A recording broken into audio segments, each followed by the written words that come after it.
এই দৃশ্য কোনো রাজনৈতিক আন্দোলনের নয়। রাজধানীর ইস্কাটন গার্ডেন উচ্চ বিদ্যালয়ের প্রধান শিক্ষক দুলাল চন্দ্র চৌধুরীর বিরুদ্ধে শিক্ষার্থীদের মারধর, নিয়োগে অনিয়ম ও নারী সহকর্মীর সঙ্গে অনৈতিক সম্পর্কের অভিযোগ রয়েছে। সিসিটিভির ফুটেজ বিশ্লেষণ করে দেখা যায়, গত 7 মে বিদ্যালয়ের ভেতরে বহিরাগত লোকজন শিক্ষার্থীদের মারধর করছেন এবং শিক্ষকরা তাদের শিক্ষার্থীদের সরিয়ে নেওয়ার চেষ্টা করছেন। বিদ্যালয়ের শিক্ষকরা বলছেন, প্রধান শিক্ষক বহিরাগত লোক ডেকে নিয়ে শিক্ষার্থীদের ওপর এই হামলা চালিয়েছেন, যার বিচার দাবি করে তারা কর্মবিরতি পালন করছেন। আমরা গত 7 তারিখে প্রধান শিক্ষকের রুমে শিক্ষার্থীরা সহ বিশেষ আলোচনায় বসেছিলাম, কারণ আমাদের কমিটি নাই, আমাদের শিক্ষকের সংকট আছে। আমরা এটা তার সাথে আলোচনার জন্য বাচ্চারা সহ আমরা গিয়েছিলাম, বাচ্চাদের ডাকে, শিক্ষার্থীদের ডাকে আমরা গিয়েছিলাম। এক পর্যায়ে হঠাৎ করে বহিরাগতরা স্কুলের দেওয়াল টপকে গেট ভেঙে আমাদের সাথে কোনো কথা না বলে প্রধান শিক্ষককে বের করে নিয়ে যায় এবং বাচ্চাদেরকে মারধর করে। আমরা এলাকার 3 জন ব্যক্তিকে শনাক্ত করতে পেরেছি। তারা হচ্ছেন আবুল কালাম, হাকিম এবং আসাদ বাবু। নারী কেলেঙ্কারিতে অভিযুক্ত, যারা মাধ্যমিক এবং উচ্চ শিক্ষা বোর্ড কর্তৃক প্রমাণিত, যার প্রমাণ আমাদের হাতে রয়েছে। 2 নম্বর হলো যে তিনি অর্থ কেলেঙ্কারিতে জড়িত, যেটি ইতিমধ্যেই বলা হয়েছে। প্রায় 30,000 টাকার খাতা না কিনে ভুয়া ভাউচার দিয়ে তিনি সেই টাকা আত্মসাৎ করেছেন, যেটা আমরা জানি, সকল শিক্ষকরাই জানি।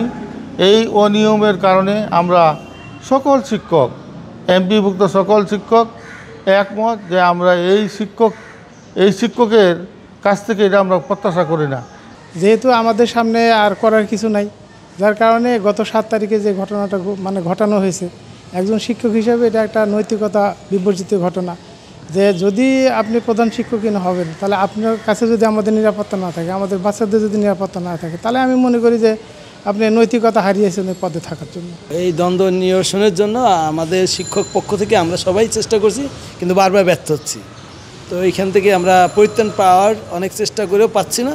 তাই আগামীকালকে আমাদের শিক্ষকের সবাই মিলে মানববন্ধন প্লাস যে বাইরের লোকদের যে নিয়ে যে অ্যাটাক হয়েছে ছাত্রদের উপরে বা শিক্ষিকার উপরে, সেটা আমরা তীব্র নিন্দা জ্ঞাপন করার জন্যই এই আন্দোলন, বিশেষ করে মানববন্ধনটা আয়োজন করা হয়েছে।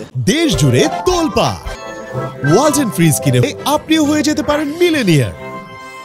শিক্ষার্থীরা জানান, বিদ্যালয়ের ভেতরে গিয়ে বহিরাগত লোক তাদের মারধর করে। এমন ঘটনায় প্রধান শিক্ষকের অপসারণ দাবি করেন তারা। স্যারের সাথে আমরা সুষ্ঠুভাবেই কথা বলতেছিলাম, ভালোভাবে। দেন বাইরে থেকে কিছু লোক আসে, ফার্স্টে 2 জন আসে ভিতরে। আসার পরে আমাদের স্কুলের স্যার, মানে যে বড় ভাইরা, ওনারা বলে যে এখানে স্কুলের আলোচনা হচ্ছে, আপনারা বাইরের লোক কেন আসছেন। দেন ওই 2 জন চলে যায়, ওনারা যায়। দেন আরও 10-20 জন লোক নিয়ে আসে। আসার পর আমাদের স্কুলের গেট ভাঙা, স্কুলের ভিতরে ঢুকে এখানে আরও অনেক মানুষ দাঁড়ানো ছিল, মানে আমাদের শিক্ষার্থীরা ছিল, মানে ওদের উপরে হামলা করে ওরকম টাইপের। তারপরে হেড স্যারের রুমে যায়, ওখানে যাই আমাদের একটা সিনিয়র ভাইয়া সিয়াম, ওনার গায়ে হাত তুলে, তারপরে আমাদের ম্যামের হাত ধরে টানাটানি করে। আসলে যেটা মানে করছে ওইটার তো বিচার চাইবই, তাই না? তো যেটা করছে স্যার ওইটা তো ঠিক না। তো উনি চাইতেছে যে আমাদের সাবেক স্যাররা ওনারা আসুক, কিন্তু আমরা তো চাই না।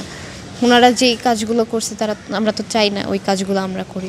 প্রধান শিক্ষক হিসাবে ওনাকে আমরা চাই না, কারণ উনি বিভিন্ন ধরনের যখন আওয়ামী লীগ ছিল তখন সে আওয়ামী লীগের সাথে হাত মিলিয়ে কথা বলছে। তো এখন বিএনপি আসছে, আমাদের এখানে সামনে ক্লাব আসছে, তো আমাদের নামাজের স্থান থেকে চেয়ার, টেবিল, ফ্যান এগুলো নিয়ে ওনাদের দিয়েছে।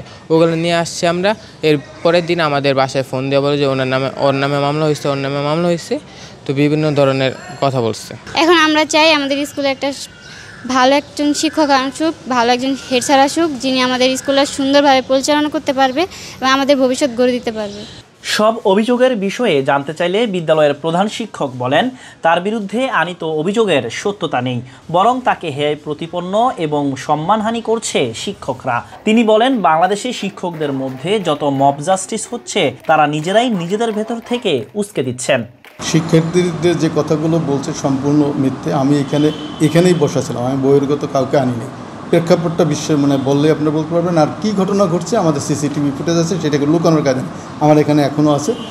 যেটা হইতেছে যে এইখানে যদি 40-50 জন শিক্ষার্থী এবং শিক্ষকরা সেখানে ঢুকে তারা যে বক্তব্য কথা বলছে, সেটার ভয়েস না থাকলেও অঙ্গ প্রত্যঙ্গ ব্যাপারগুলো আছে। এরা এক পর্যায়ে এই 2টা দরজা বন্ধ করে দিছে। এই দুটো দরজা বন্ধ করার কারণে আপনি সঙ্গত কারণে এইখানে যদি এখন দুটো দরজা বন্ধ হলে ভিতরে কী হচ্ছে এটা নিয়ে একটা সন্দেহ থাকবে।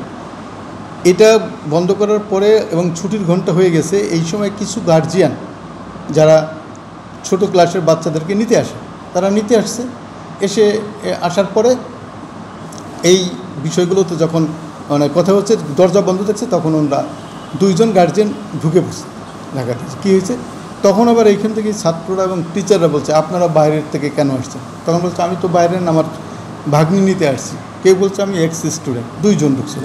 তো তাদেরকে বলছে না আপনারা থাকতে পারেন, আপনারা যান। এটা তারা যখন বেরোয় গেছে আবার দরজা বন্ধ করেছে এবং একটা গ্রুপ ছাত্র তারা গিয়ে গেট বন্ধ করে দিচ্ছে। এই যে গেটটা বন্ধ করে দিচ্ছে, এই গেট বন্ধ করার জন্য বিষয়টা আরও বেশি এসপ্রেড হয়েছে। তখন অভিভাবক এবং স্থানীয় লোকজন এসে যে গেট বন্ধ করলো, হেডমাস্টার ভিতরে বিভিন্ন প্রকারের নিয়ম হয়েছে। কী হয়েছে বাইরে এটা আমি জানি না, আমার সাথে এবং তারা এসে এটা দিয়ে ঢুকে তারা বাচ্চাদেরকে সরাই দিয়ে আমাকে বলছে স্যার আপনি আমাদের সাথে চলেন, এখানে আপনাকে অবদ্ধ করে রাখছে। তখন তারা আমাকে নিয়ে গেছে, সেই ফুটেজ সম্পূর্ণ আছে, আমি বাইরে চলে গেছি। বিদ্যালয়টিতে পূর্বে 700-র বেশি শিক্ষার্থী থাকলেও বর্তমানে প্রায় 250 জন শিক্ষার্থী পড়াশোনা করছে। তাই শিক্ষক শিক্ষার্থীদের জন্য একটি নিরাপদ ও অরাজনৈতিক শিক্ষা পরিবেশ ফিরিয়ে আনার দাবি করছেন সংশ্লিষ্টরা। আব্দুল্লাহ আল মামুন, ঢাকা পোস্ট।